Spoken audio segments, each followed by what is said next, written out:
one thing is for certain, you never want to tell a client that they are 100% protected from anything. The pitch to the client is that it needs to be as difficult as possible, right? That there is no solution that's 100%, but that the changing landscape of cybersecurity has shown that some packages are more difficult. For example, the biggest risk. I recently saw some actuarial tables working with a cyber insurance company, and they showed me their actuarial tables on cybersecurity.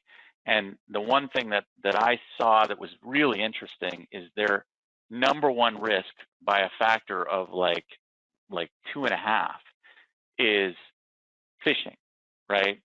That's where the cyber insurance industry sees their greatest risk, that some user is going to click on something, and whether it be a release of information, a trigger for crypto locker, a credential type of a release, those kinds of things, they feel that their biggest risk is from these kinds of phishing attempts. So that's a perfect example of something that you can never reduce the risk to zero, right?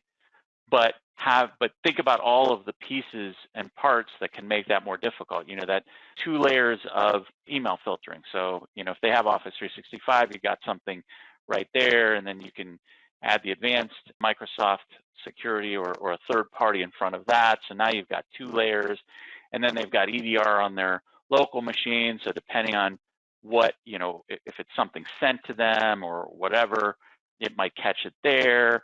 You could layer services like Umbrella on top of that hopefully now there's another shot at preventing a user from going off to a hacked or fake site. So, I don't think that the pitch to the client ever is that they're 100% protected. That the pitch is that the investment is going to make them more secure. They can never be 100% secure, but essentially what you're buying is more insurance to cover the potential risks. And the other thing too, I would strongly recommend that you require them to have cyber insurance also.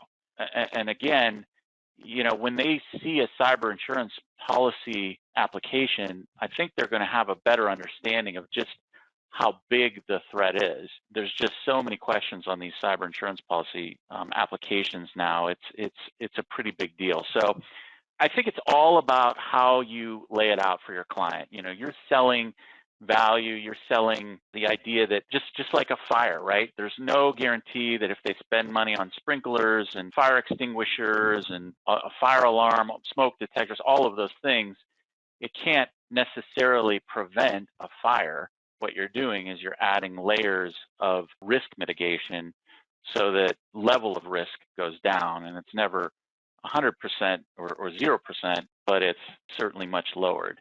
But that is a good point. And I think that whole advanced security discussion with our clients is a bit of a tricky one, but I think it's very doable. The other thing that I think is important is that we don't keep going back to the well with the client in terms of security. So my recommendation is to build out a healthy stack. Don't try to just build out sort of a minimal advanced security stack, particularly if you're going to make it an option. Build out something that's healthy, that has a number of layers, and potentially has some budget in there for things that may not have come along yet. And that way, you have some more flexibility there to make changes. If you buy one EDR package and another one comes along that's better, if you're treating it like a budget instead of treating it like I'm selling a particular product in my package, then you can take it upon yourself to change from package A to package B because you think from a technical perspective it makes the most sense. You're in a better position to respond to the changing landscape. And that also means too that, and I recommend this kind of across the board, is that when we're selling our managed services, we're not really selling the components, right? We're not going in and saying, our antivirus is Bitdefender, and look at how great that Bitdefender ranks on this. I mean, what we're saying is we're selling the fact that they that we have included antivirus, a quality antivirus. We're including monitoring. We're including patch management. So you're not going to get into the nuts and bolts of selling a particular brand within your brand. That's my recommendation. You're selling value in terms of outcomes of your managed services that includes this, that, and the other thing within that service. That lets you retain the flexibility to make changes in your stack that make sense for you. I have a few clients that have changed from traditional antivirus to EDR and not changed their pricing to their client, even though it's costing them a little bit more, just because the MSP has decided that EDR really is the way to go currently, and that antivirus is just not enough. So, or traditional antivirus is just not enough. So you've got kind of multiple ways of thinking that, but I think that these simple small changes to what have been traditional MSP kind of baseline security offerings may not be enough going forward.